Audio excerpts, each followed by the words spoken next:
ఇక్కడ జనసేన నాయకులు మనకు మహేష్ ఉన్నాడు. కోల మహేష్ తో మాట్లాడే ప్రయత్నం చేద్దాం. ఎట్లా ఉన్నది ఇక్కడ వాతావరణం, ఎట్లా ఉన్నది, ప్రతి సంవత్సరం ఎట్లా అనిపిస్తుంది? మహేష్ చెప్పండి, ఇక్కడ ఎట్లుంది?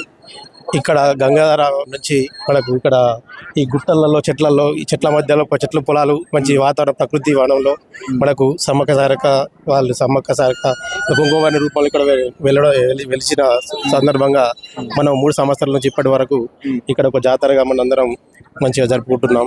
అంటే అడవి నుంచి ఎక్కంచెల్లి తీసుకొస్తారు దేవుని. ఇక్కడ కంకపదలు ఉంటాయి లోపల, అక్కడ కంకపదల్లో వెలిసింది, కంకపదల మధ్యలో వెలిసింది, అడవిల మధ్యలో వెలిసింది. కాబట్టి ఇక్కడ అందరూ బాగా భక్తులందరూ నమ్మకంతో వాళ్ళ కోరికలు నెరవేరుతున్నాయని చెప్పి ఇక్కడికి ఖచ్చితంగా నమ్మకంతో రావడం జరుగుతుంది. అయితే ఇది 3 సార్లు ఇది 3సారి జాతర. అంటే 2 సంవత్సరాలకు ఒకసారి జరుగుతుంది. ఒకటోసారి, రెండోసారి అయిపోయింది, మూడోసారి ఇది.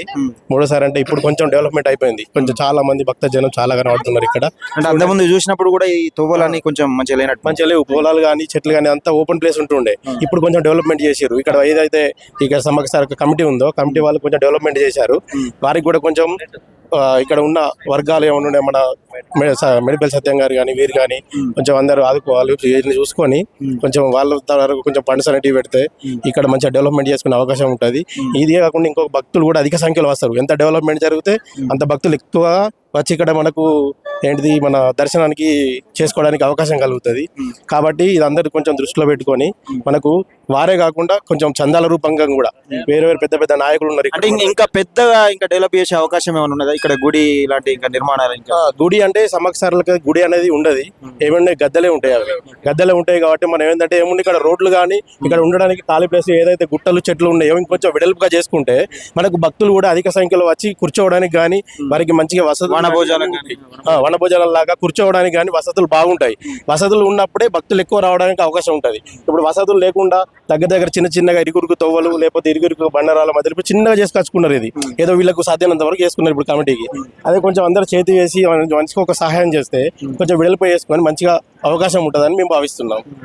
అంటే మీ పార్టీకి సంబంధించి ఒకటి, ఈ జనసేనకు సంబంధించి రానున్న రోజులలో తెలంగాణలో జనసేన అసెంబ్లీలో పోటీ చేయాలని ప్రజలు అనుకుంటున్నారా? మరి అనుకుంటున్నారు. ఈ కూటమి రూపకంగా వస్తుందని మీరు ఏమైనా భావిస్తున్నారా? మీకు ఏమైనా సంకేతాలు ఉన్నాయి? మాకు కూటమి రూపకంగా కానీ వారు ప్రత్యేకంగా కానీ ఎలా పోటీ చేసినా మేము అందరం సహకరించడానికి సిద్ధంగా ఉన్నాం. ఆంధ్రలో ఎలాగైతే జన సైనికులు ఎలాగైతే ముందుకెళ్ళి వారికి సహపడు చేసి ఎంత చేస్తున్నారో అంతకన్నా ఎక్కువ తెలంగాణలో ఉన్నాం. మేము దేనికైనా కానీ కష్టపడి కొట్లాడి మేము పోరాడడానికి సిద్ధంగా ఉన్నాం. ఏ పనికైనా దేనికైనా కానీ మేము చేయడానికి ముందుకు వస్తున్నాం. పవన్ కళ్యాణ్ గారు కూడా మొన్న రీసెంట్గా మన కొండగట్లో 35 కోట్ల 19 లక్షల రూపాయలు కొండగట్టుకు మనకు టీడీ నుంచి తీసుకురావడం జరిగింది. అదే విధంగా ఇక్కడికి కూడా మనకి ఏమైనా తీసుకురావాలని మేము కోరుకుంటున్నాము.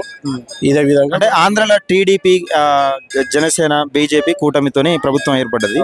ఇక్కడ నిజంగా రానున్న రోజులలో జనసేనతో పాటు ఒకవేళ తీర్మానం కొత్త పార్టీ పెట్టిండు, ఈ పార్టీతో కలిసి ప్రభుత్వం ఫామ్ చేసే అవకాశం ఉంటుందా? డెఫినెట్ గా. ఇప్పుడు మా నాయకుడు ఎవరైతే ఉన్నారో వారు ఏది అనుసంధానంగా తీసుకుంటే మేము దానికి కట్టుబడిగా పనిచేయడానికి సిద్ధంగా ఉన్నాం. మేము అతను ఏ సిద్ధాంతం ప్రకారం చెప్తే ఆ సిద్ధాంతంగా పనిచేయడానికి మేము ఖచ్చితంగా రెడీగా ఉన్నాం. కానీ ఇప్పుడు మనం డిసైడ్ చేయలేం కదా ఏదనేది.